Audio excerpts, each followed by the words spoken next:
அப்படி ரெண்டு பேரும் என்னதான் பேசினாங்க. ரோமன் ரெயின்ஸுக்கும் ஜேக்கப் ஹார்ட்டுக்கும் இன்னைக்கு கான்டாக்ட் சைன் நடந்திருக்கும்.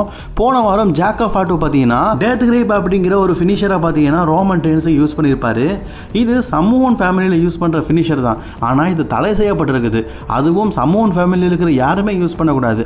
அதை ஜேக்கப் ஹார்ட்டும் யூஸ் பண்ணியிருப்பாரு. குடும்பத்தில் இருக்கிற ரூல்ஸை நீயே மாற்றி யூஸ் பண்ணியிருக்க அப்படிங்கிற மாதிரி சொல்லியிருப்பாரு. ஆனால் ஜேக்கப் ஹார்ட் பார்த்தீங்கன்னா குடும்பத்தில் நீ மட்டும் தான் டாமினேட்டாக இருக்கணும்னு நினைக்கிற, உன்னை விட பலசாரி யாரும் இருக்கக்கூடாதுன்னு நினைக்கிறேன், நான் வந்து யார் அப்படிங்கிறத பேக்லாஷில் நிறுப்பேன் அப்படிங்கிற மாதிரி சொன்னார். ரோமன் ரெயின்ஸ் தரப்புலையும் நிறைய வாக்குவாதங்களை வச்சார். குறிப்பாக சோலோசிகாவா மூலியமாக தான் டபிள்யூக்கு வந்திருப்பேன் அப்படிங்கிற மாதிரி போனவர் ஜேக்கப் ஹார்ட் சொல்லியிருப்பார்.